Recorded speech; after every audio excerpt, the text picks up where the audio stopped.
El poder de la autoconfianza. Suscríbete al canal si te gustan los audiolibros, cada día se suben nuevos libros. Libro producido por Audiolibros en Español, presenta. El poder de la autoconfianza.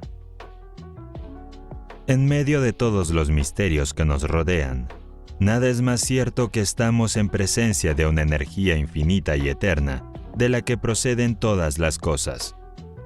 Herbert Spencer.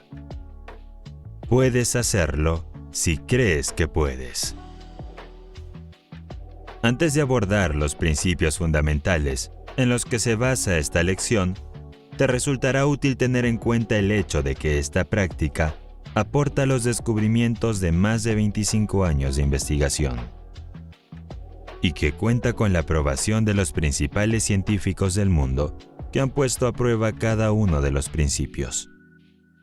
El escepticismo es el enemigo mortal del progreso y del desarrollo personal. Es mejor dejar este audiolibro a un lado y detenerse aquí mismo que acercarse a esta lección con la sensación de que ha sido escrita por algún teórico que nunca ha puesto a prueba los principios en los que se basa la lección. Sin duda, esta no es una época para los escépticos, porque es un momento en el que hemos visto descubrir y aprovechar más leyes de la naturaleza que las que se ha visto descubierto en toda la historia de la raza humana. En 3 décadas, hemos sido testigos del dominio del aire. Hemos explorado el océano. Hemos casi aniquilado las distancias en la Tierra. Hemos aprovechado el rayo y hemos hecho girar las ruedas de la industria. Hemos hecho crecer 7 hojas de hierba donde antes solo crecía una. Tenemos comunicación instantánea entre las naciones del mundo. En verdad, esta es una época de iluminación y desarrollo, pero apenas hemos acariciado la superficie del conocimiento. Sin embargo, cuando hayamos abierto la puerta que conduce al poder secreto que está almacenado dentro de nosotros, nos traerá un conocimiento que hará que todos los descubrimientos pasados palidezcan en olvido por comparación. El pensamiento es la forma de energía más altamente organizada conocida por el hombre. Y esta es una época de experimentación e investigación que seguramente nos llevará a una mayor comprensión de esa misteriosa fuerza llamada pensamiento, que reposa dentro de nosotros. Ya hemos descubierto lo suficiente sobre la mente humana para saber que un hombre puede deshacerse de esos efectos acumulados de 1000 generaciones de miedo, mediante la ayuda del principio de la autosugestión. Ya hemos descubierto el hecho de que el miedo es la razón principal de la pobreza, el fracaso y la miseria que adopta 1000 formas diferentes. Ya hemos descubierto el hecho de que el hombre que domina el miedo puede marchar hacia el éxito en prácticamente cualquier decisión, a pesar de todos los esfuerzos para derrotarlo. El desarrollo de la confianza en uno mismo comienza con la eliminación de ese demonio llamado miedo, que se posa sobre el hombro del hombre y le susurra al oído: no puedes hacerlo. Tienes miedo de intentarlo. Tienes miedo de la opinión pública. Tienes miedo de fracasar. Tienes miedo de no tener la capacidad. Este demonio del miedo está entrando en el cuerpo a cuerpo. La ciencia ha encontrado un arma mortal con la que ponerlo en fuga. Y esta lección sobre la confianza en uno mismo te ha traído esta arma para que la uses en tu batalla con el viejo enemigo mundial del progreso, el miedo. Los 6 miedos básicos de la humanidad. La persona es heredera de la influencia de 6 miedos básicos. Bajo estos, se pueden enumerar los miedos menores. Así que enumeran los 6 miedos básicos o mayores y se describen las fuentes de las que se cree que han surgido. Los 6 miedos básicos son: A. El miedo a la pobreza. B. El miedo a la vejez. C. El miedo a la crítica. D. El miedo a la pérdida del amor de alguien. E. El miedo a la mala salud. F. El miedo a la muerte. Estudia la lista, luego haz un inventario de tus propios miedos y averigua en cuál de los 6 epígrafes puedes clasificarlos. Todo ser humano que ha alcanzado la edad del entendimiento está atado, en cierta medida, por uno o más de estos 6 miedos básicos. Como primer paso a la eliminación de estos 6 males, examinemos las fuentes de las que los hemos heredado. Herencia física y social. Todo lo que el hombre es, tanto física como mentalmente, lo obtuvo a través de 2 formas de herencia. Una se conoce como herencia física y la otra se llama herencia social.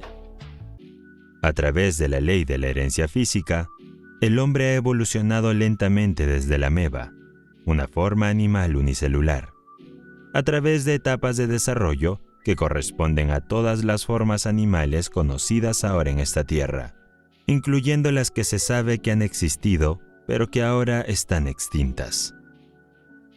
Cada generación por la que ha pasado el hombre ha añadido a su naturaleza algo de los rasgos, hábitos y apariencia física de esa generación. La herencia física del hombre, por lo tanto, es una colección heterogénea de muchos hábitos y formas físicas.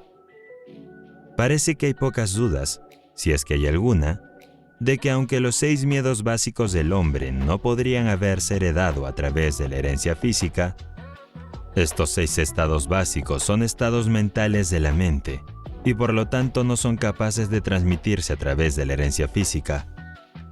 Es obvio que a través de la herencia física se ha proporcionado un lugar de alojamiento muy favorable para ellos. Por ejemplo, es un hecho muy conocido que todo el proceso de la evolución física se basa en la mente, la destrucción, el dolor y la crueldad. Que los elementos del suelo de la Tierra encuentran el transporte, en un ascenso a través de la evolución, basado en la muerte de una forma de vida para que otra forma más elevada pueda subsistir. Toda la vegetación vive comiendo los elementos del suelo y los elementos del aire. Todas las formas de vida animal viven comiendo alguna otra forma más débil o alguna forma de vegetación. Las células de toda la vegetación tienen un orden de inteligencia muy elevado. Las células de toda la vida animal también tienen un orden de inteligencia muy superior. Sin duda, las células animales de un pez han aprendido, por amarga experiencia, que el grupo de células animales, conocido como halcón de los peces, es muy temible, debido al hecho de que muchas formas animales, incluyendo la mayoría de los hombres, viven comiendo a los animales más pequeños y débiles. La inteligencia celular de estos animales, que entran y se convierten en parte del hombre, trae consigo el miedo que surge de su experiencia de haber sido comido vivo. Esta teoría puede parecer irracional, y de hecho puede no ser cierta, pero es al menos una teoría lógica.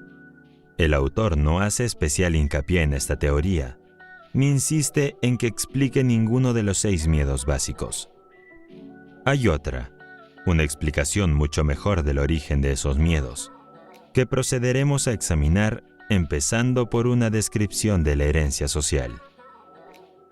La parte más importante de la constitución del hombre le llega a través de la ley de la herencia social, término que hace referencia a los métodos por los que una generación impone a las mentes de la generación bajo su control inmediato las supersticiones, creencias, leyendas e ideas que, a su vez, heredó de la generación anterior. El término herencia social debe entenderse como todas y cada una de las fuentes a través de las cuales una persona adquiere conocimientos, como la escolarización de carácter religioso y de cualquier otra naturaleza.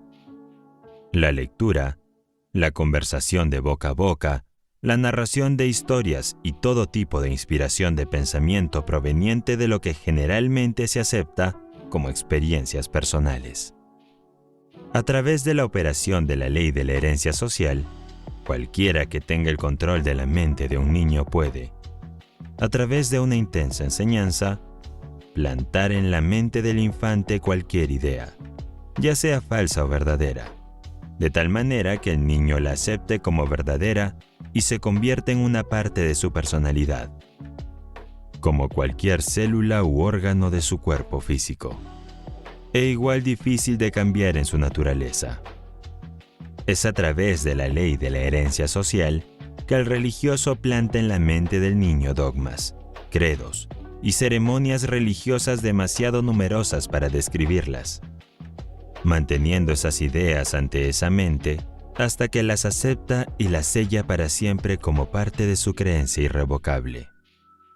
La mente de un niño que no ha llegado a la edad del entendimiento general, durante un periodo medio que abarca, digamos, los 2 primeros años de su vida, es plástica, abierta, limpia y libre. Cualquier idea plantada en su mente así por alguien en que el niño tiene confianza, echa raíces y crece, por así decirlo, de tal manera que nunca puede ser erradicada o borrada, por muy opuesta a la lógica o a la razón que sea esa idea. Muchos religiosos afirman que pueden implantar los principios de su religión en la mente de un niño con tanta profundidad que nunca podrá haber espacio en esa mente para ninguna otra religión, ya sea en su totalidad o en parte. Las afirmaciones no son muy exageradas. Con esta explicación de la forma en la que opera la ley de la herencia social, el estudiante estará listo para examinar las fuentes de las que el hombre hereda los 6 miedos básicos. Además, cualquier estudiante, excepto aquellos que todavía no han crecido lo suficiente como para examinar la verdad que pisa los callos de sus propias supersticiones, puede comprobar la solidez del principio de la herencia social tal como se aplica aquí a los 6 miedos básicos, sin salir de sus propias experiencias personales.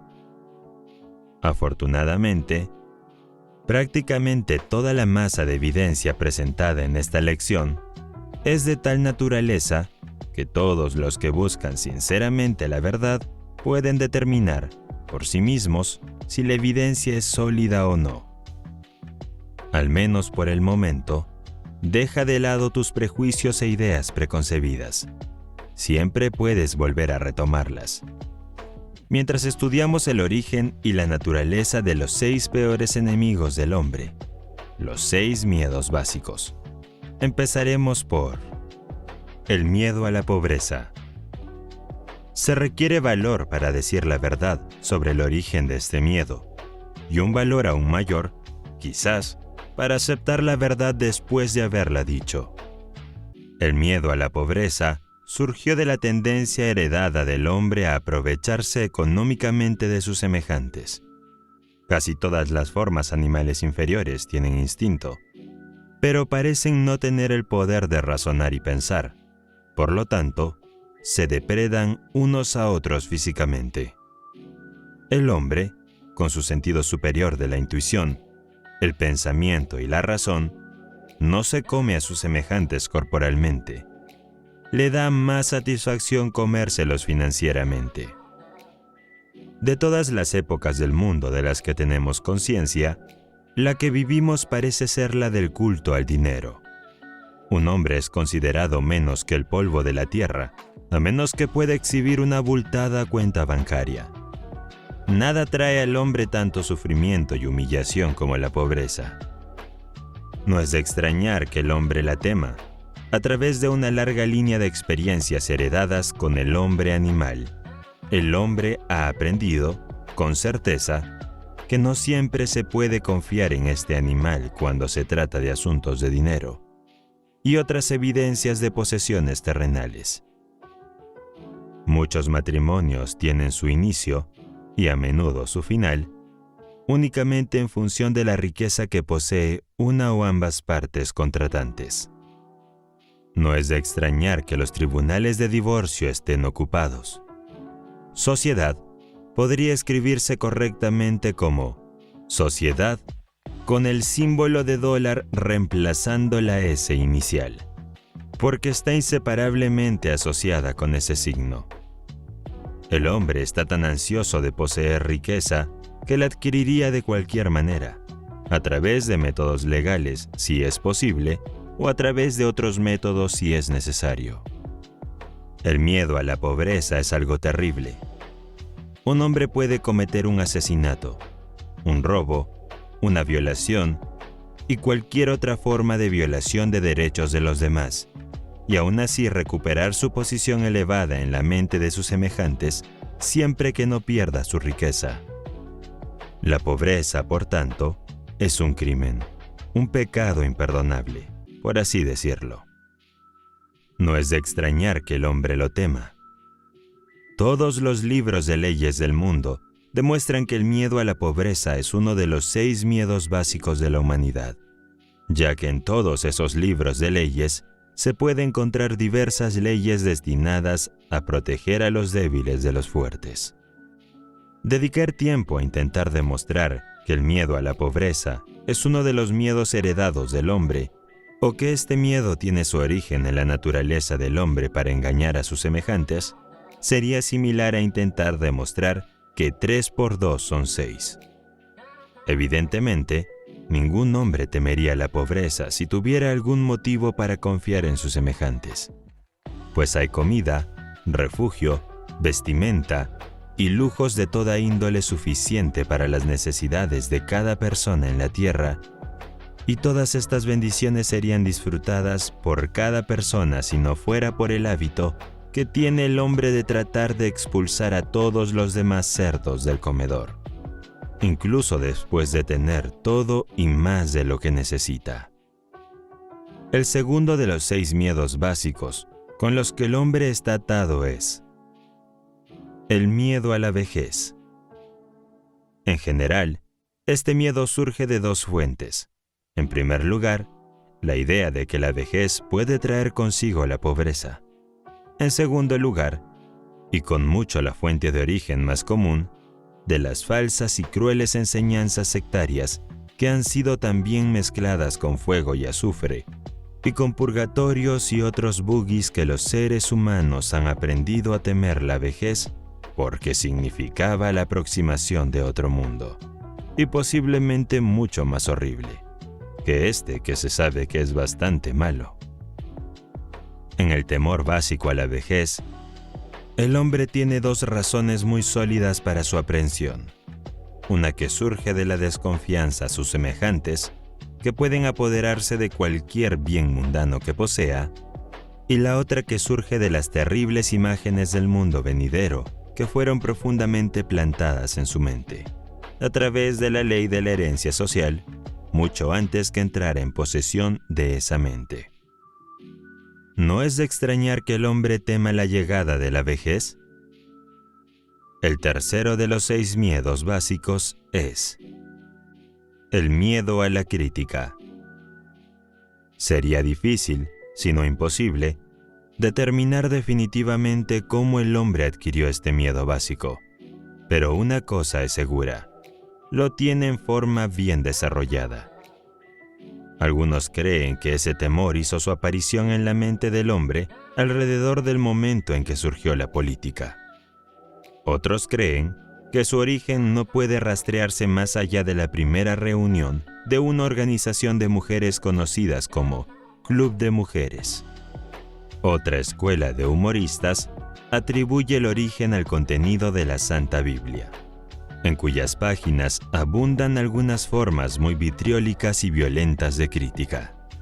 Si esta última afirmación es correcta, y los que creen literalmente todo lo que encuentran en la Biblia no están equivocados, entonces Dios es el responsable del miedo inherente del hombre a la crítica, porque Dios hizo que se escribiera la Biblia. Este autor, que no es ni humorista ni un profeta, sino una persona común y corriente, se inclina por atribuir el miedo básico a la crítica a esa parte de la naturaleza heredada del hombre no solo a quitarle a su prójimo sus bienes y mercancías, sino a justificar su acción mediante la crítica del carácter de su prójimo. El miedo a la crítica adopta muchas formas diferentes, la mayoría de las cuales son de naturaleza insignificante y superficial, incluso hasta el punto de ser infantil en extremo. Los calvos, por ejemplo, tienen miedo a la crítica. Las cabezas se quedan calvas debido a la protección de los sombreros con bandas ajustadas que cortan la circulación en las raíces del cabello. Los hombres llevan sombreros, no porque realmente los necesiten o por comodidad, sino principalmente porque todo el mundo lo hace, y el individuo se pone a la cola y lo hace también, no sea que algún otro individuo lo critique. Las mujeres rara vez tienen la cabeza calva, o incluso el pelo fino, porque llevan sombreros sueltos, cuya única finalidad es aparentar. Pero no hay que imaginar que las mujeres están libres del miedo a la crítica asociada a los sombreros. Si alguna mujer pretende ser superior al hombre en lo que se refiere a este miedo, pregúntale si va por la calle con un sombrero que esté pasado de moda 1 o 2 temporadas. Los fabricantes de todo tipo de ropa no han tardado en capitalizar este miedo básico a la crítica, con el que toda la humanidad está maldita. Cada temporada cambian los estilos en muchos artículos de ropa. ¿Quién establece los estilos? Ciertamente no el comprador de ropa, sino el fabricante. ¿Por qué cambian los estilos tan a menudo? Obviamente, este cambio se hace para que el fabricante pueda vender más ropa. Por la misma razón que los fabricantes de automóviles, con algunas raras y muy sensatas excepciones, cambian el estilo de cada temporada. El fabricante de ropa sabe cómo el hombre animal teme de llevar una prenda que está a una temporada desfasada de lo que todos llevan ahora. ¿No es esto cierto? ¿No lo respalda su propia experiencia? Hemos estado describiendo la manera en que las personas se comportan bajo la influencia del miedo a la crítica, aplicado a las cosas pequeñas y mezquinas de la vida. Examinemos ahora el comportamiento humano bajo este miedo cuando afecta a las personas en relación con los asuntos más importantes relacionados con el trato humano.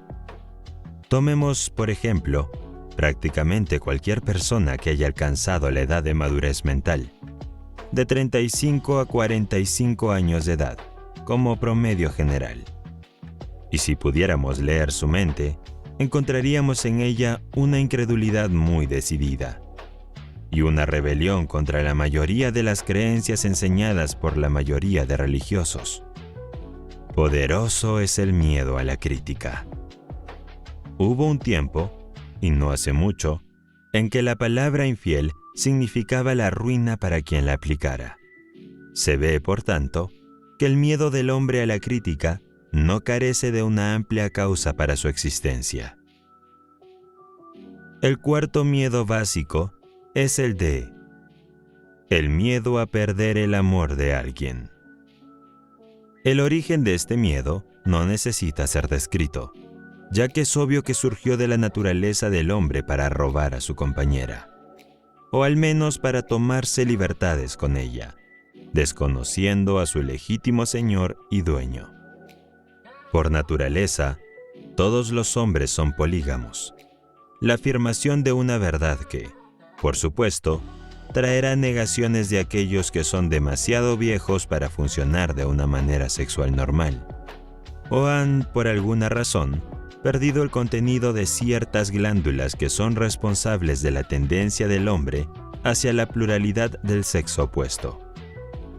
No cabe duda de que los celos y todas las demás formas similares de demencia praecox, locura, más o menos leve, surgieron del miedo heredado del hombre a la pérdida del amor de alguien. De todos los locos cuerdos, estudiados por este autor, el representado por un hombre que se ha vuelto celoso de una mujer, o el de una mujer que se ha vuelto celosa de algún hombre, es el más raro y extraño. El autor, afortunadamente, nunca tuvo más que un caso de experiencia personal con esta forma de locura. Pero de esa experiencia aprendió lo suficiente como para justificar su afirmación de que el miedo a la pérdida del amor de alguien es uno de los más dolorosos, si no el más doloroso, de todos los 6 miedos básicos. Y parece razonable añadir que este miedo causa más estragos en la mente humana que cualquiera de los otros 6 miedos básicos, llevando a menudo a las formas más violentas de locura permanente. El quinto miedo básico es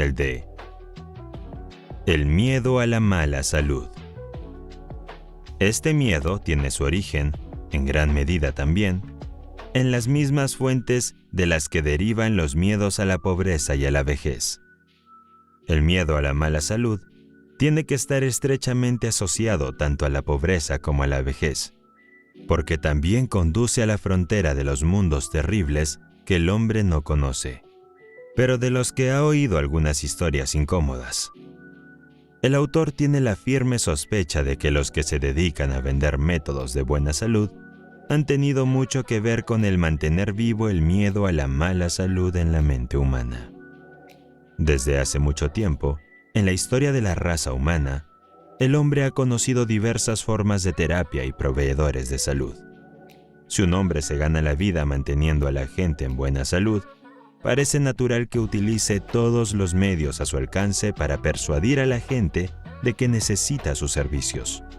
Así, con el tiempo, podría ser que la gente heredara el miedo a la mala salud. El sexto y último de los 6 miedos básicos es el miedo a la muerte. Para muchos es el peor de los 6 miedos básicos, y la razón por la que es tan considerado resulta obvia incluso para el estudiante casual de psicología. Las terribles punzadas de miedo asociadas con la muerte pueden ser imputadas directamente al fanatismo religioso, la fuente que es más responsable de ello que todas las demás fuentes combinadas. Los llamados paganos no tienen tanto miedo a la muerte como los civilizados, especialmente aquella parte de la población civilizada que ha caído bajo la influencia de la teología. Durante cientos de millones de años, el hombre se ha planteado las preguntas aún sin respuesta, y tal vez sin respuesta definitiva. ¿Qué y de dónde vengo y a dónde voy después de la muerte? Todos los más astutos y taimados como los honestos pero crédulos de la raza no han tardado en ofrecer la respuesta a estas preguntas. De hecho, la respuesta a estas preguntas se ha convertido en una de las llamadas profesiones eruditas, a pesar de que se requiere muy poco aprendizaje para entrar en esta profesión. Testigo, ahora, de la mayor fuente de origen del miedo a la muerte. Entra en mi tienda, abraza mi fe, acepta mis dogmas y paga mi salario, y te daré un billete que te admitirá directamente en el cielo cuando mueras. Dice el líder de una forma de sectarismo. Quédense fuera de mi tienda, dice este mismo líder, e irán directamente al infierno, donde arderán durante toda la eternidad. Mientras que, en la actualidad, el autoproclamado líder puede no ser capaz de proporcionar un salvoconducto al cielo, ni, por la falta de tal provisión, permitir que el desafortunado buscador de la verdad descienda al infierno. La posibilidad de este último parece tan terrible que se apodera de la mente y crea ese miedo de los miedos, el miedo de la muerte. En verdad, ningún hombre sabe, y ningún hombre ha sabido nunca, cómo es el cielo o el infierno, o si esos lugares existen, y esta misma falta de conocimiento definitivo abre la puerta de la mente humana al charlatán para que entre y controle esa mente con sus acciones de presdigitación y diversas marcas de engaño, falsedad y fraude. La verdad es esta: que ningún hombre sabe ni nunca ha sabido de dónde nacemos o a dónde vamos al morir. Cualquier persona que afirme lo contrario, o bien se engaña a sí misma, o bien es un impostor consciente que se dedica a vivir sin prestar un servicio de valor, jugando con la credulidad de la humanidad. Sin embargo, la mayoría de los que se dedican a vender billetes para el cielo creen saber dónde está el cielo y que sus credos y fórmulas darán un paso seguro a quienes lo abracen. Esta creencia puede resumirse en una palabra: credulidad. Los líderes religiosos, por lo general, hacen la afirmación amplia y generalizada de que la civilización actual debe su existencia al trabajo realizado por las iglesias. Este autor, en lo que a él respecta, está dispuesto a conceder que sus afirmaciones son correctas, si al mismo tiempo se le permite añadir que incluso si esta afirmación es cierta, los teólogos no tienen mucho de lo que presumir. Pero no puede ser cierto que la civilización haya surgido de los esfuerzos de las iglesias y credos organizados, si por el término civilización se entiende el descubrimiento de las leyes naturales y los muchos inventos de los que el mundo es heredero actualmente. Si los teólogos desean reclamar la parte de la civilización que tiene que ver con la conducta del hombre hacia sus semejantes, son perfectamente bienvenidos. Pero, por otro lado, si presumen de tener el crédito de todos los descubrimientos científicos de la humanidad, el autor pide permiso para hacer una enérgica protesta. No es suficiente afirmar que la herencia social es el método a través del cual el hombre recoge todo el conocimiento que llega a través de los 5 sentidos.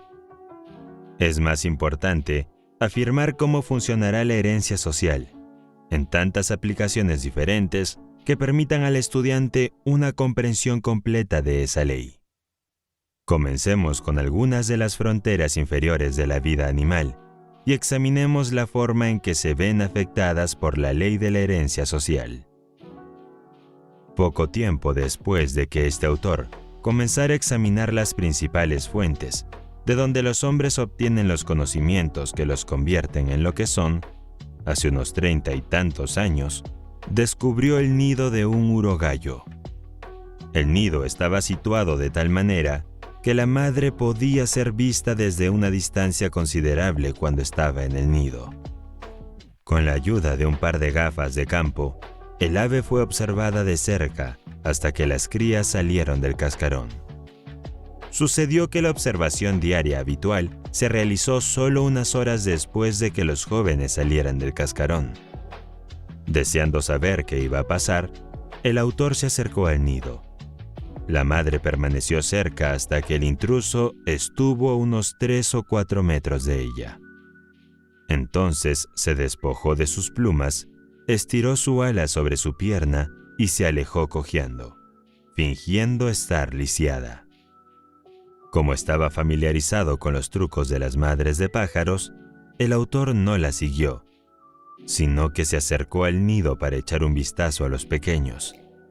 Sin el menor signo de temor, volvieron los ojos hacia él, moviendo primero la cabeza en un sentido y luego en otro. Se agachó y cogió a uno de ellos. Sin ninguna señal de miedo, se quedó en la palma de su mano. Volvió a colocar al pájaro en el nido y se alejó a una distancia segura para dar a la madre la oportunidad de volver. La espera fue corta. Muy pronto comenzó a acercarse cautelosamente al nido hasta que estuvo a unos pocos metros de él. Y entonces extendió sus alas y corrió tan rápido como pudo, emitiendo, mientras tanto, una serie de sonidos similares a los de una gallina cuando ha encontrado algún bocado de comida y desea llamar a su cría para que participe en él. Reunió a los pajaritos a su alrededor y continuó temblando de forma muy excitada, agitando sus alas y erizando sus plumas. Casi se podían oír sus palabras mientras daba a los pajaritos su primera lección de autodefensa, a través de la ley de herencia social. «Criaturas tontas», ¿No saben que los hombres son sus enemigos? Debería darles vergüenza permitir que ese hombre los coja en sus manos. Es una maravilla que no los haya cargado y comido vivas. La próxima vez que vean a un hombre acercarse, escóndanse. Túmbense en el suelo, corran bajo las hojas, vayan a cualquier sitio para perderse de vista y permanezcan alejadas hasta que el enemigo esté bien encaminado. Los pajaritos se mantuvieron alrededor y escucharon la conferencia con intenso interés. Cuando la madre se calmó, el autor volvió a acercarse al nido. Cuando se encontraba a unos 6 metros del hogar custodiado, la madre comenzó de nuevo a guiarle en la dirección contraria, arrugando el ala y cojeando como si estuviera lisiada. Miró al nido, pero la mirada fue en vano. Los pajaritos no aparecían por ninguna parte. Habían aprendido rápidamente a evitar a su enemigo natural, gracias a su instinto natural. Una vez más, el autor se retiró. Esperó a que la madre volviera a reunir a su familia y salió a visitarlos, pero con resultados similares. Cuando se acercó al lugar donde había visto por última vez a la madre, no encontró el más mínimo rastro de los pequeños. Cuando era pequeño, el autor capturó un cuervo joven y lo convirtió en su mascota.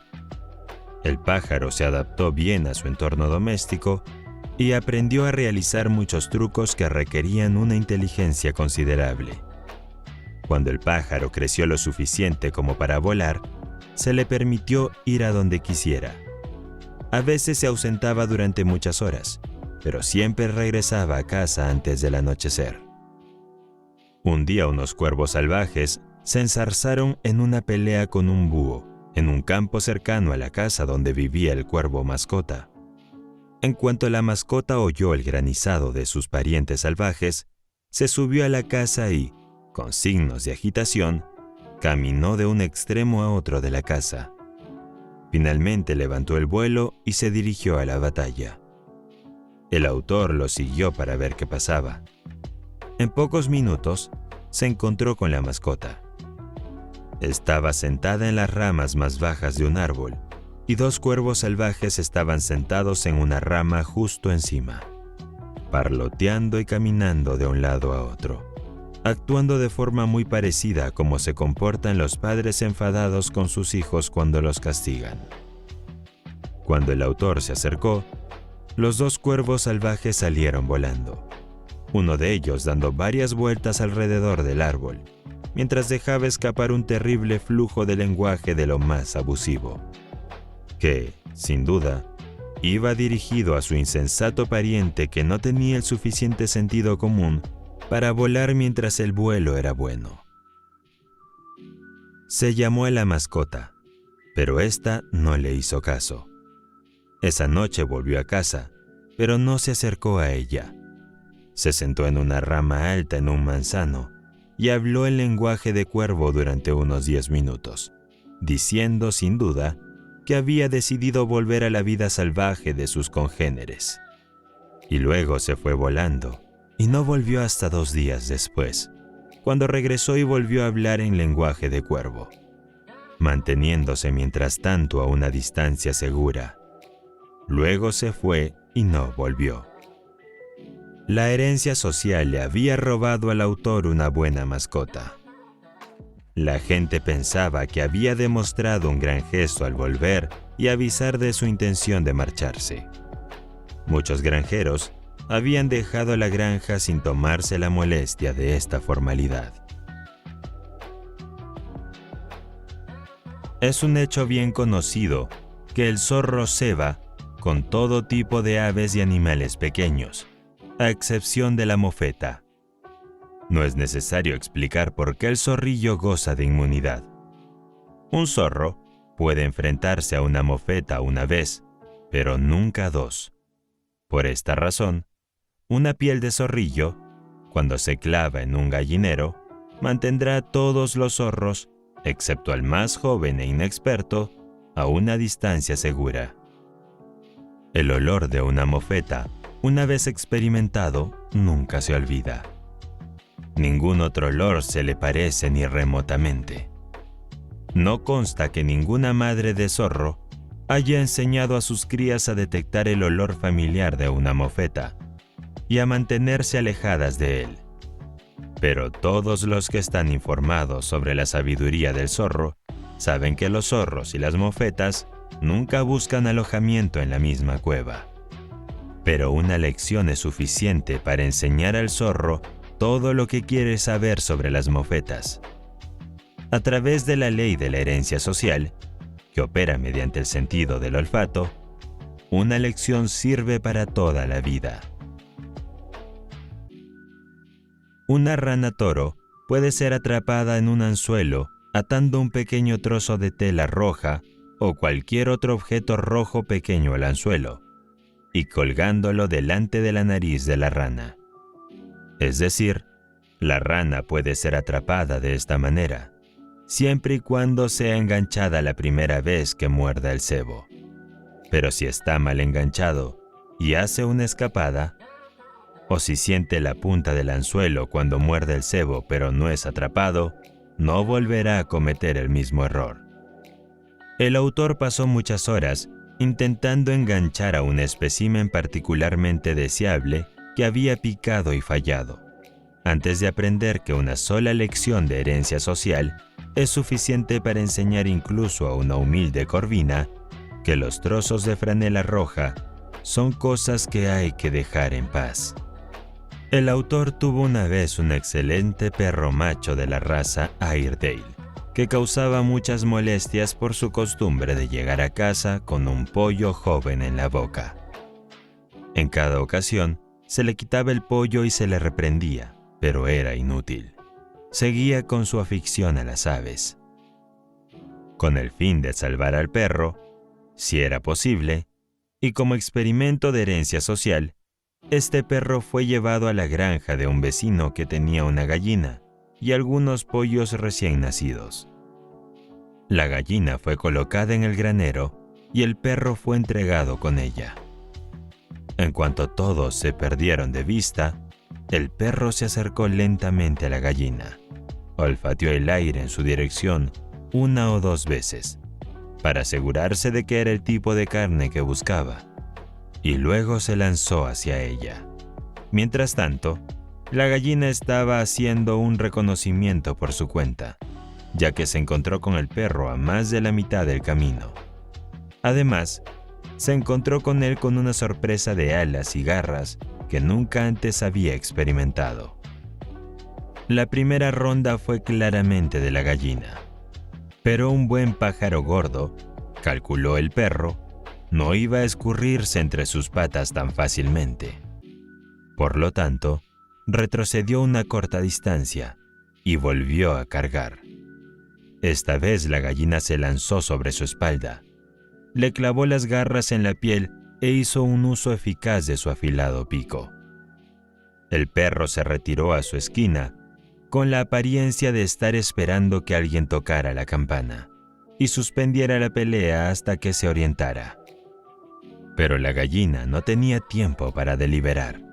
Tenía a su adversario en fuga y demostró que conocía el valor de la ofensiva al mantenerlo en fuga. Casi se podían entender sus palabras mientras azotaba al pobre Airedale de una esquina a otra, manteniendo una serie de sonidos rápidos que parecían las reprimendas de una madre enfadada, a la que se le había pedido que defendiera su vástago de un ataque de chicos mayores. El Airedale era un pobre soldado. Después de correr por el granero de esquina a esquina durante unos 2 minutos, se tendió en el suelo tan plano como pudo e hizo todo lo posible por protegerse los ojos con las patas. La gallina parecía hacer un intento especial en picotear sus ojos. El dueño de la gallina intervino entonces y la recuperó, o, para ser más exactos, recuperó al perro, lo que no pareció contar con la desaprobación de la perra. Al día siguiente, se colocó una gallina en el sótano donde dormía el perro. En cuanto vio al ave, metió el rabo entre las patas y corrió hacia un rincón. nunca más intentó atrapar a una gallina. Una lección de herencia social a través del sentido del tacto fue suficiente para enseñarle que, si bien la persecución de pollos puede ofrecer cierta diversión, también está plagada de muchos peligros. Todos estos ejemplos, a excepción del primero, describen el proceso de adquisición de conocimientos a través de la experiencia directa. Obsérvese la marcada diferencia entre los conocimientos adquiridos por experiencia directa y los que se adquieren mediante el adiestramiento de las crías por parte de los mayores, como en el caso del urogallo y sus crías. Las lecciones más impresionantes son las que aprenden los jóvenes de los viejos, a través de métodos de enseñanzas muy coloreados o emocionados. Cuando la madre urogallo despliega sus alas, eriza sus plumas, se agita como un hombre que sufre de parálisis y parlotea a sus crías de manera muy excitada. Les planta el miedo al hombre en sus corazones de una manera que nunca van a olvidar. El término herencia social, tal como se utiliza en la relación con esta lección, se refiere en particular a todos los métodos a través de los cuales se enseña a un niño cualquier idea, dogma, credo, religión o sistema de conducta ética, por parte de sus padres o de aquellos que pueden tener autoridad sobre él, antes de alcanzar la edad en la que se puede razonar y reflexionar sobre dicha enseñanza a su manera, estimando la edad de dicho poder de razonamiento en, digamos, 7 a 12 años. Hay muchas formas de miedo, pero ninguna es más mortífera que el miedo a la pobreza y a la vejez. Manejamos nuestros cuerpos como si fuéramos esclavos, porque tenemos tanto miedo a la pobreza que deseamos acumular dinero para la vejez. De esta forma común de miedo, nos impulsa tanto que sobrecargamos nuestro cuerpo y provocamos lo mismo que estamos luchando por evitar. Qué tragedia es ver a un hombre conducirse a sí mismo cuando comienza a llegar a lo largo del puesto de 40 años de la vida, la edad en la que apenas comienza a madurar mentalmente.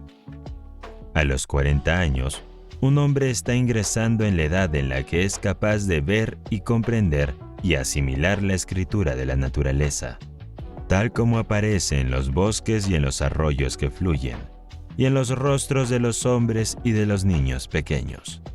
Y, sin embargo, este miedo al diablo lo impulsa con tanta fuerza que se ciega y se pierde en el enredo de un laberinto de deseos conflictivos. El principio del esfuerzo organizado se pierde de vista, y en lugar de aferrarse a las fuerzas de la naturaleza que están en evidencia a su alrededor y permitir que esas fuerzas lo lleven a las alturas de grandes logros, las desafía y se convierten en fuerzas de destrucción. Tal vez ninguna de estas grandes fuerzas de la naturaleza esté más disponible para el desenvolvimiento del hombre que el principio de la autosugestión, pero la ignorancia de esta fuerza está llevando a la mayoría de la raza humana a aplicarla de manera que actúe como un obstáculo y no como una ayuda. Enumeramos aquí los hechos que muestran cómo se produce esta mala aplicación de una gran fuerza de la naturaleza. He aquí un hombre que se encuentra con alguna decepción. Un amigo resulta ser falso o un vecino parece indiferente. A continuación, decide, a través de la autosugestión, que todos los hombres son indignos de confianza y que todos los vecinos son poco agradecidos. Estos pensamientos se incrustan tan profundamente en su mente subconsciente que colorean toda su actitud hacia los demás. Volvamos ahora a lo dicho en la segunda lección, sobre los pensamientos dominantes de la mente de un hombre que atraen a las personas cuyos pensamientos son similares. Aplica la ley de la atracción y pronto verás y comprenderás por qué el incrédulo atrae a otros incrédulos. Invierte el principio. He aquí Un hombre que no ve más que lo mejor que hay en todos los que conoce. Si sus vecinos parecen indiferentes, no se da cuenta de ello, porque se ocupa de llenar su mente con pensamientos dominantes de optimismo y un buen ánimo y fe en los demás. Si la gente le habla con dureza, él responde con tonos suaves. A través de la operación de esta misma ley de atracción eterna, atrae la atención de las personas cuya actitud hacia la vida y cuyos pensamientos dominantes armonizan con los suyos. Llevando el principio un paso más allá, tenemos lo siguiente.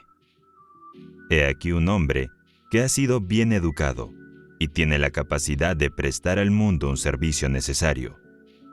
En algún lugar y momento, ha oído decir que la modestia es una gran virtud y que colocarse al frente del escenario en el juego de la vida es una muestra de egoísmo. Se desliza silenciosamente por la puerta trasera y toma asiento en la parte posterior, mientras que otros jugadores del juego de la vida pasan audazmente al frente. Permanece en la última fila porque teme el qué dirán. La opinión pública, o lo que él cree que es la opinión pública, lo ha relegado a la retaguardia y el mundo se entera poco de él. Su educación no cuenta para nada porque tiene miedo de que el mundo sepa que la ha tenido. Constantemente se sugiere a sí mismo, utilizando así la gran fuerza de la autosugestión en su propio detrimento, que debe permanecer en un segundo plano para no ser criticado, como si la crítica pudiera hacerle algún daño o frustrar su propósito.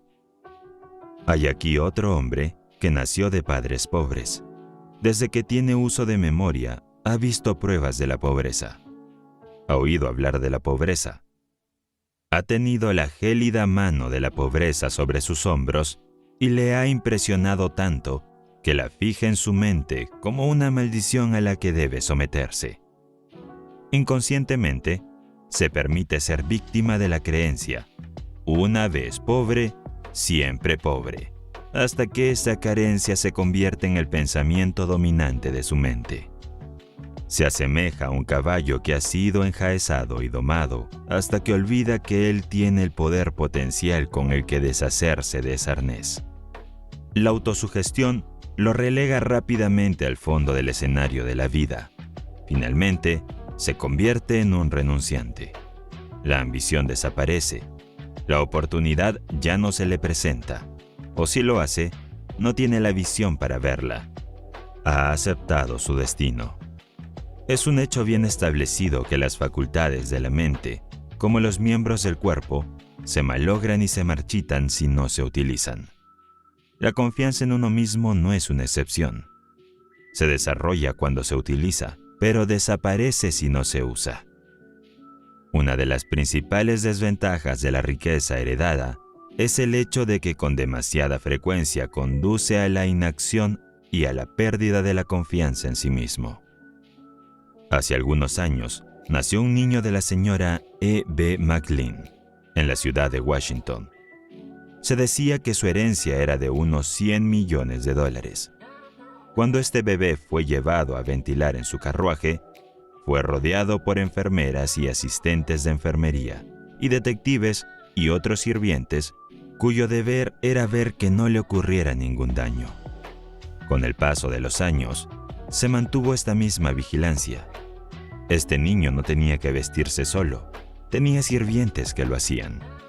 Los sirvientes lo vigilaban mientras dormía y mientras jugaba. No se le permitía hacer nada que un criado pudiera hacer por él. Había crecido hasta la edad de 10 años.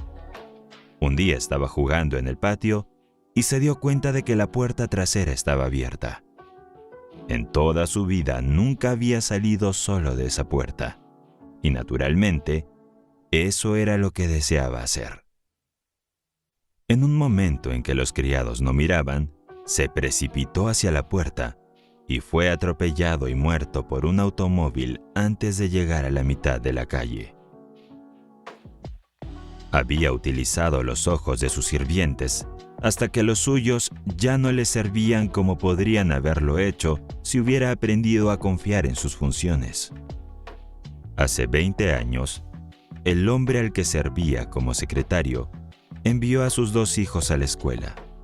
Uno de ellos fue a la Universidad de Virginia y el otro a un colegio de Nueva York. Cada mes era parte de mi tarea hacer un cheque de $100 para cada uno de estos chicos. Este era su dinero para el PIN, para que lo gastaran como quieran. Recuerdo con mucho provecho la forma en que envidiaba a esos muchachos cuando extendía esos cheques cada mes.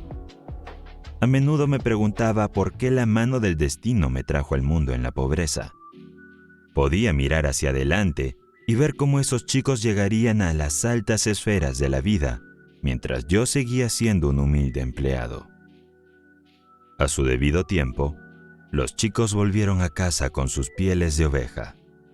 Su padre era un hombre rico que poseía bancos, ferrocarriles, minas de carbón y otras propiedades de gran valor.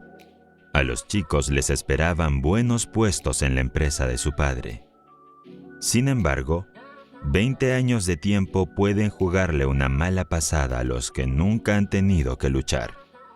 Tal vez sería mejor decir que el tiempo da a los que nunca han tenido que luchar la oportunidad de jugarse una mala pasada.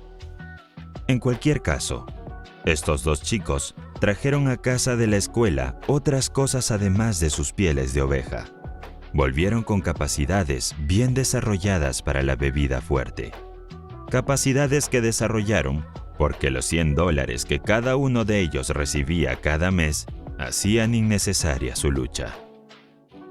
La suya es una larga y triste historia, cuyos detalles no le interesarán, pero sí su finis.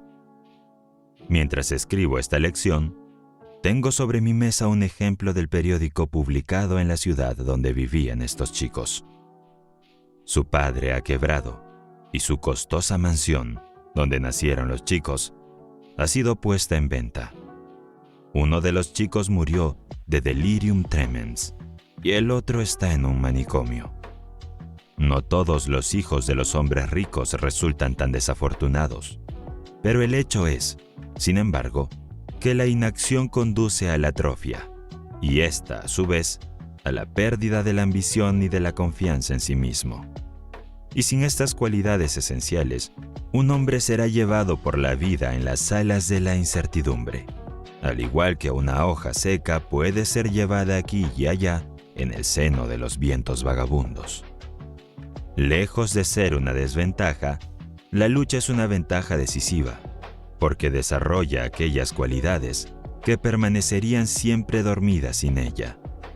Muchos hombres han encontrado su lugar en el mundo porque se han visto obligados a luchar por su existencia desde muy temprano. El desconocimiento de las ventajas que se derivan de la lucha ha llevado a muchos padres a decir: «Yo tuve que trabajar duro cuando era joven, pero me encargué de que mis hijos lo tengan fácil». Pobres criaturas insensatas.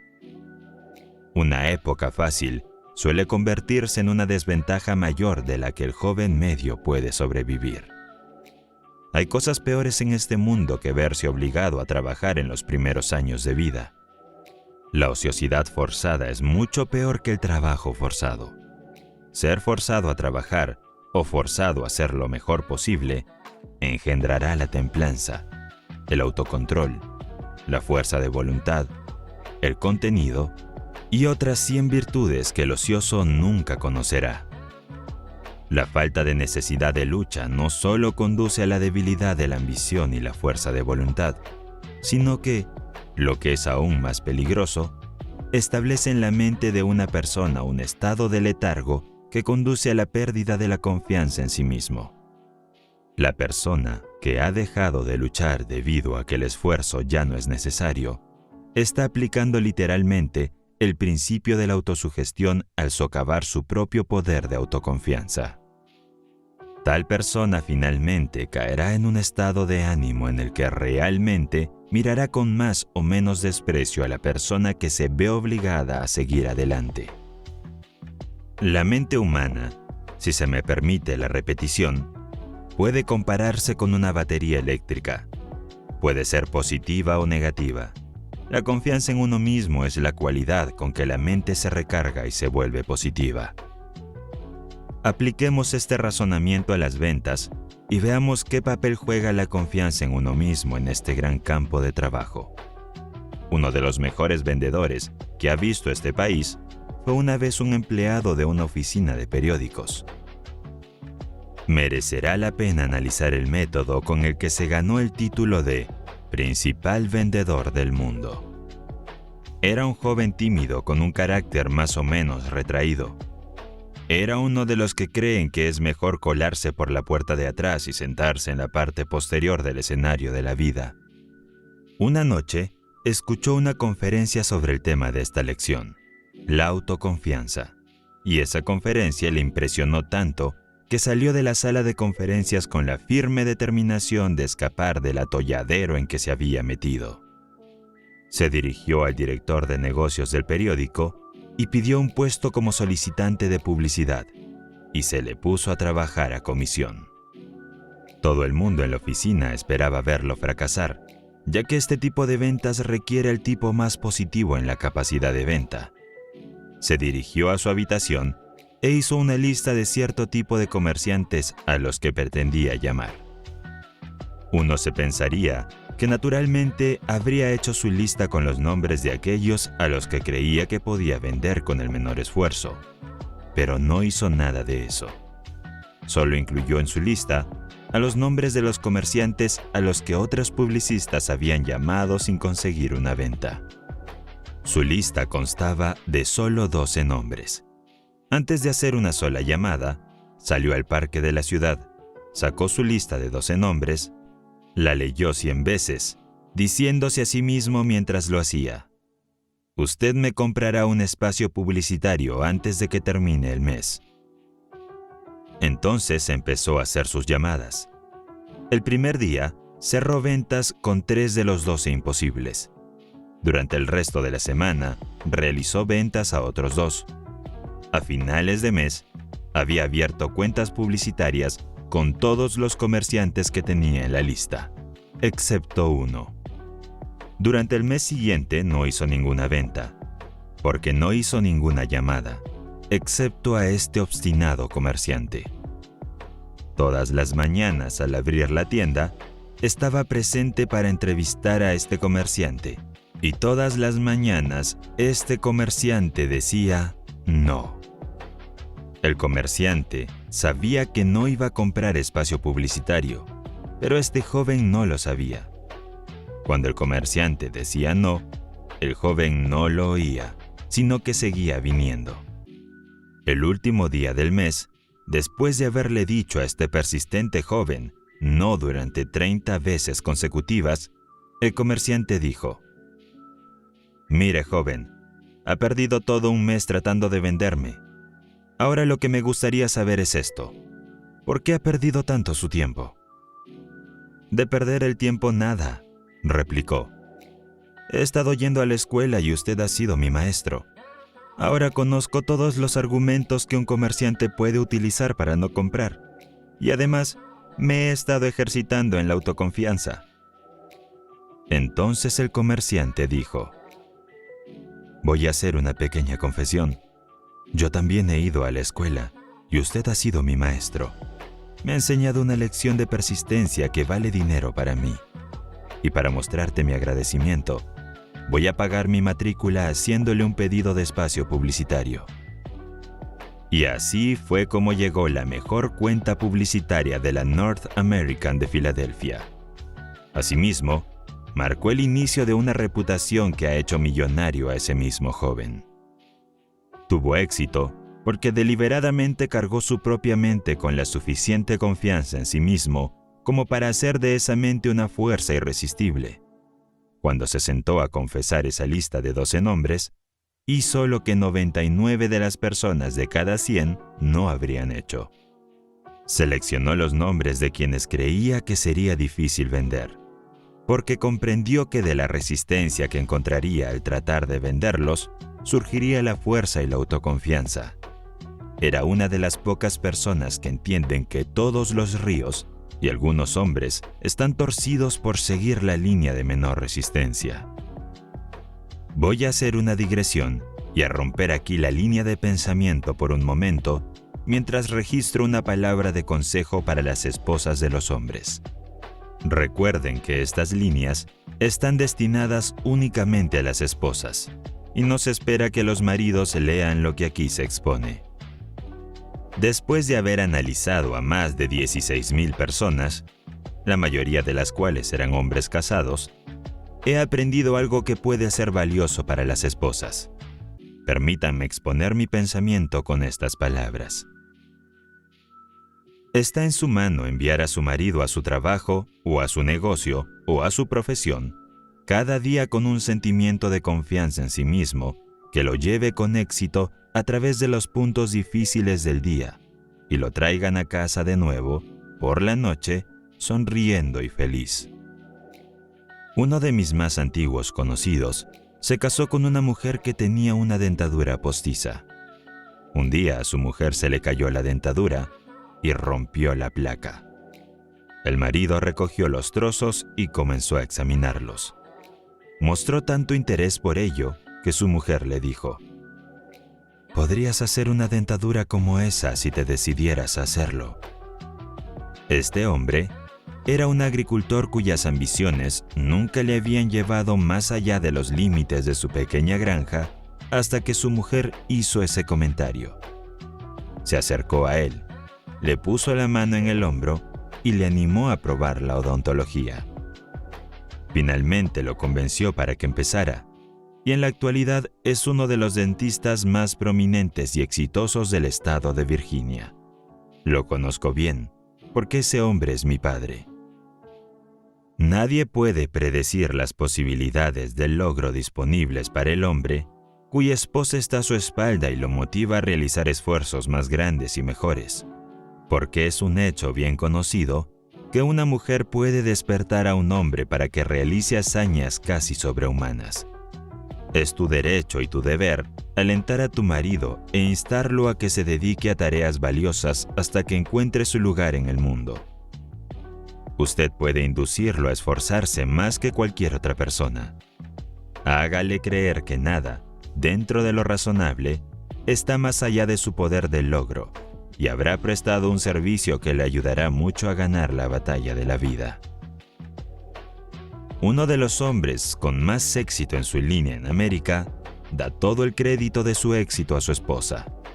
Cuando se casaron, ella escribió un credo que le firmó y colocó sobre su escritorio. Esta es una copia del credo. Creo en mí mismo. Creo en los que trabajan conmigo. Creo en mi empleador. Creo en mis amigos. Creo en mi familia. Creo que Dios me prestará todo lo que necesito para tener éxito si hago todo lo posible por ganármelo mediante un servicio fiel y honesto. Creo en la oración y nunca cerraré los ojos en el sueño sin pedir la guía divina con el fin de ser paciente con otras personas y tolerante con los que no creen como yo. Creo que el éxito es el resultado de un esfuerzo inteligente y no depende de la suerte o de las prácticas agudas o de traicionar a los amigos, a los compañeros o a mi empleador. Creo que obtendré de la vida exactamente lo que ponga en ella, por lo que tendré cuidado de comportarme con los demás como me gustaría que ellos actuaran conmigo. No calumniaré a quienes no me agradan. No despreciaré mi trabajo, sin importar lo que vea hacer a los demás. Prestaré el mejor servicio del que sea capaz, porque me he comprometido a triunfar en la vida, y sé que el éxito es siempre el resultado de un esfuerzo concienzudo y eficiente.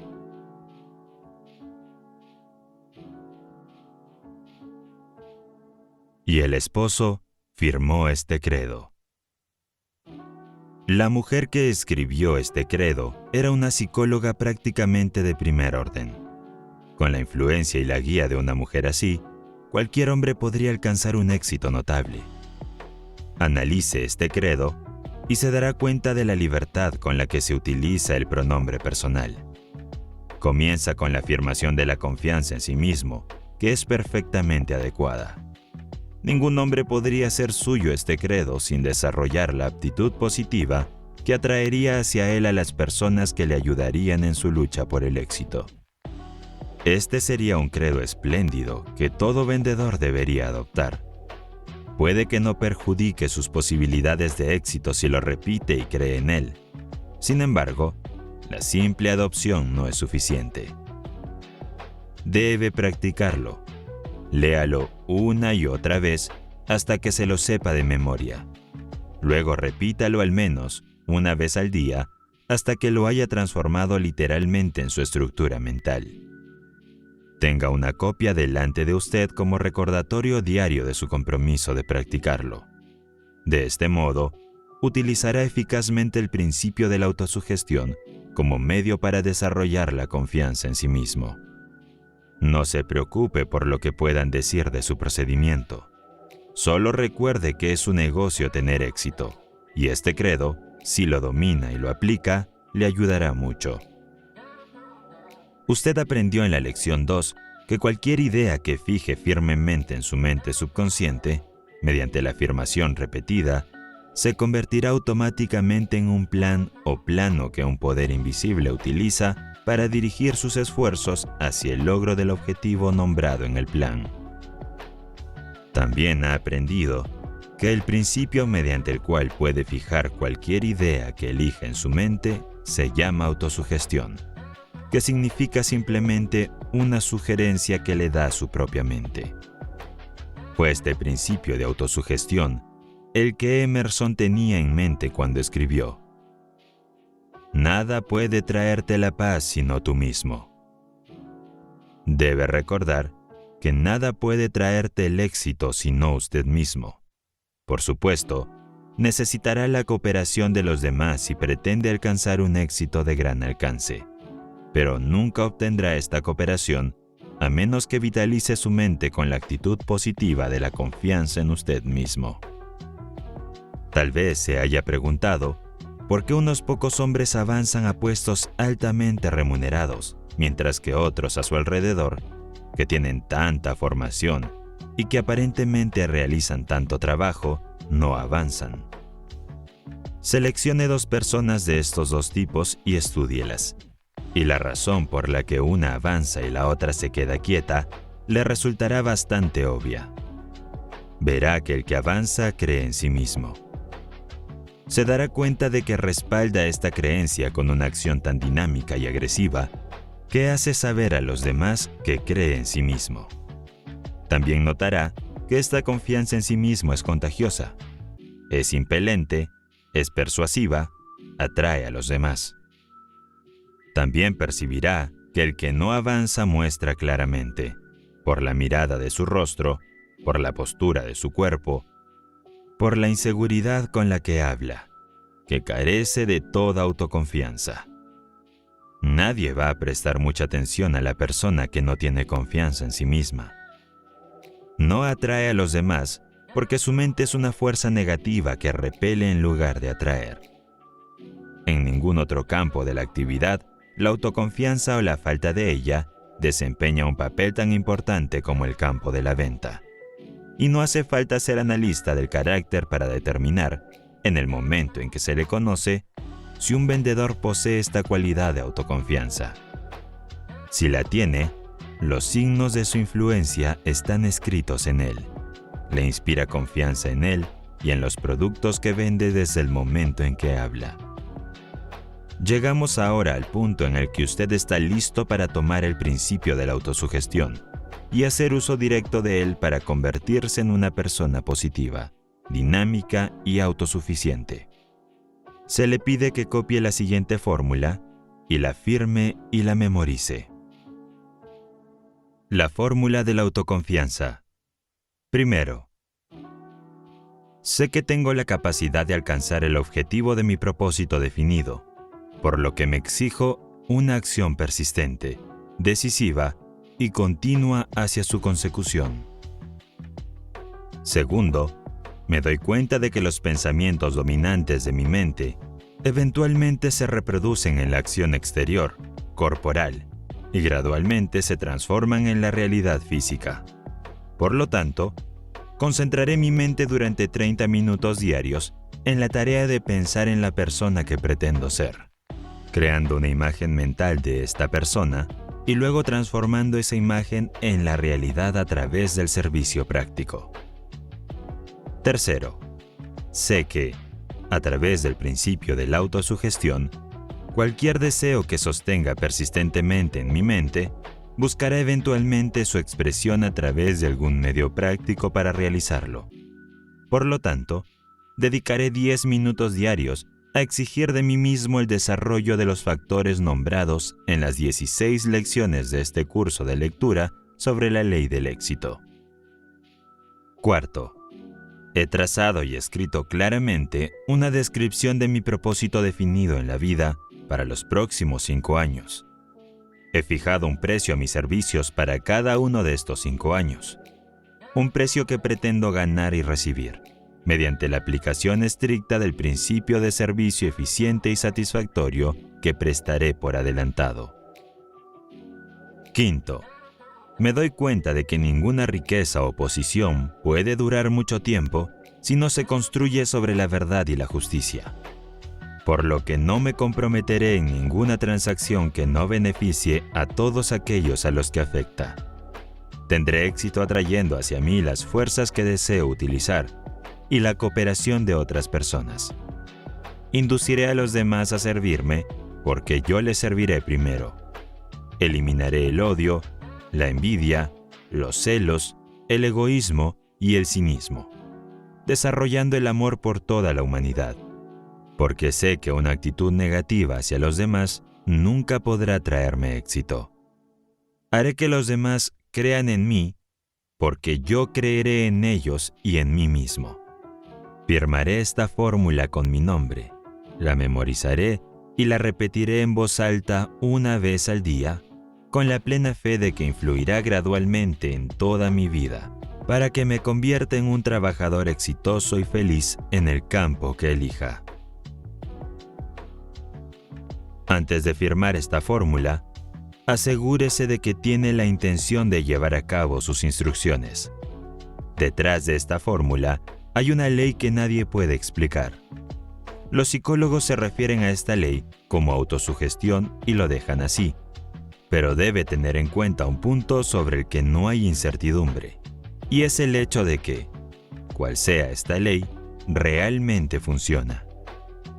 Otro punto que debe tenerse en cuenta es el hecho de que, al igual que la electricidad, hará girar las ruedas de la industria y servirá a la humanidad de 1.000.000 de otras maneras, o apagará la vida si se aplica incorrectamente, porque este principio de la autosugestión le llevará a la ladera de la montaña de la paz y la prosperidad, o hacia abajo en el valle de la miseria y de la pobreza, de acuerdo con la aplicación que haga de ella. Si usted llena su mente con la duda y la incredulidad en su capacidad para lograr, entonces el principio de la autosugestión toma este espíritu de incredulidad y lo establece en su mente subconsciente como pensamiento dominante, y poco a poco, pero con seguridad, lo arrastrará en el torbellino del fracaso. Pero, si llena su mente con radiante autoconfianza, el principio de autosugestión toma esta creencia y la establece como su pensamiento dominante, y lo ayuda a dominar los obstáculos que caen en su camino hasta que alcance la cima de la montaña del éxito.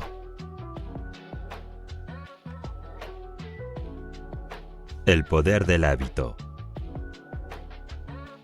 Habiendo experimentado yo mismo todas las dificultades que se interponen en el camino de aquellos que carecen de la comprensión para hacer una aplicación práctica de este gran principio de la autosugestión, permítanme llevarles por un breve camino hacia el principio del hábito, a través del cual pueden aplicar fácilmente el principio de la autosugestión en cualquier dirección y para cualquier propósito. El hábito surge del entorno, de hacer lo mismo, de pensar los mismos pensamientos o de repetir las mismas palabras una y otra vez. El hábito puede compararse con el surco de un disco fonográfico, mientras que la mente humana puede compararse con la aguja que encaja en ese surco. Cuando cualquier hábito se ha formado bien, a través de la repetición del pensamiento o la acción, la mente tiene una tendencia a adherirse y seguir su curso desde el hábito tan estrechamente como la aguja del fonógrafo sigue el surco del disco de cera. El hábito se crea dirigiendo repetidamente uno o más de los 5 sentidos de ver, oír, oler, saborear y sentir en una dirección determinada. Es a través de este principio de repetición que se forma el hábito de la droga perjudicial. Con este mismo principio, el deseo de la bebida embriagadora se convierte en un hábito. Una vez que el hábito se ha establecido bien, controlará y dirigirá automáticamente nuestra actividad corporal, en la que se puede encontrar un pensamiento que puede transformarse en un poderoso factor en el desarrollo de la autoconfianza. El pensamiento es el siguiente. Dirige voluntariamente, y por la fuerza si es necesario, tus esfuerzos y tus pensamientos a lo largo de una línea deseada hasta que hayas formado el hábito que se apoderará de ti y continúa, voluntariamente, dirigiendo tus esfuerzos a lo largo de la misma línea. El objetivo de escribir y repetir la fórmula de la autoconfianza es formar el hábito de hacer que la creencia en uno mismo sea el pensamiento dominante de su mente, hasta que ese pensamiento se haya incrustado completamente en su mente subconsciente, a través del principio del hábito. Aprendiste a escribir dirigiendo repetidamente los músculos del brazo y de la mano sobre ciertos contornos conocidos como letras, hasta que finalmente formaste el hábito de trazar esos contornos. Ahora escribes con facilidad y rapidez, sin trazar cada letra lentamente. Escribir se ha convertido en un hábito para ti. El principio del hábito se apoderará de las facultades de tu mente de la misma manera que influirá en los músculos físicos de tu cuerpo. Como puedes comprobar fácilmente dominando y aplicando esta lección sobre la autoconfianza. Cualquier afirmación que te hagas repetidamente a ti mismo, o cualquier deseo que siembres profundamente en tu mente a través de una afirmación repetida, buscará eventualmente su expresión a través de tus esfuerzos físicos corporales externos. El principio del hábito es el fundamento mismo sobre el que se construye esta lección sobre la autoconfianza en sí mismo. Y si entiendes y sigues las instrucciones establecidas en esta lección, pronto sabrás más sobre la ley del hábito, desde el conocimiento de primera mano de lo que podría ser enseñado por 1.000.000 de lecciones como esta. No tienes más que una pequeña concepción de las posibilidades que permanecen dormidas dentro de ti, esperando que la mano de la visión te despierte, y nunca tendrás una mejor concepción de estas posibilidades a menos que desarrolles suficiente confianza en ti mismo para elevarte por encima de las influencias comunes de tu entorno actual. La mente humana es una maravillosa y misteriosa pieza de maquinaria. Un hecho que me recordaron hace unos meses cuando leí los ensayos de Emerson y releí su ensayo sobre las leyes espirituales. Pero sucedió algo extraño. Vi en ese ensayo, que había leído decenas de veces anteriormente, muchas cosas en las que nunca me había fijado. Percibí más en este ensayo de lo que había visto en las lecturas anteriores, porque el despliegue de mi mente desde la última lectura había preparado para interpretar más. La mente humana se despliega constantemente, como los pétalos de una flor, hasta alcanzar el máximo de desarrollo. ¿Cuál es este máximo? ¿Dónde termina? O si termina o no, son preguntas sin respuestas, pero el grado de desarrollo parece variar según la naturaleza del individuo y del grado en que mantiene su mente en el trabajo. Una mente que se ve forzada o vencida en el pensamiento analítico cada día, parece seguir desplegando y desarrollando mayores poderes de interpretación. En Louisville, Kentucky, vive el señor Lee Cook, un hombre que prácticamente no tiene piernas y tiene que desplazarse en un carro. A pesar de que el señor Cook no tiene piernas desde que nació, es dueño de una gran industria y millonario gracias a su propio esfuerzo. Ha demostrado que un hombre puede arreglárselas muy bien sin piernas si tiene una confianza en sí mismo bien desarrollada. En la ciudad de Nueva York se puede ver a un joven fuerte, con cuerpo y cabeza, sin piernas, rodando por la Quinta Avenida todas las tardes, con la gorra en la mano, pidiendo limosna para vivir. Su cabeza es quizá tan sana y capaz de pensar como el promedio. Este joven podría duplicar cualquier cosa que el señor Cook de Louisville haya hecho, si pensara en sí mismo como el señor Cook piensa en sí mismo. Henry Ford posee más millones de dólares de los que jamás necesitará o utilizará. No hace muchos años, trabajaba como obrero en un taller mecánico, sin apenas estudios y sin capital. Decenas de otros hombres, algunos de ellos con cerebros mejor organizados que el suyo, trabajaban cerca de él. Ford se deshizo de la conciencia de pobreza, desarrolló autoconfianza en sí mismo, pensó en el éxito y lo alcanzó. Los que trabajaban a su alrededor podrían haberlo hecho igual de bien si hubieran pensado como él. Milo C. Jones, de Wisconsin, sufrió una parálisis hace unos años. El ataque fue tan grave que no podía girarse en la cama ni mover un músculo de su cuerpo.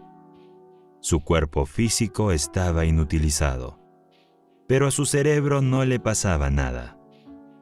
Así que empezó a funcionar en serio, probablemente por primera vez en su existencia. Tumbado de espaldas en la cama, el señor Jones hizo que ese cerebro creara un propósito definido. Ese fin era bastante prosaico y humilde en su naturaleza, pero era definido y era un propósito, algo que él nunca había conocido antes.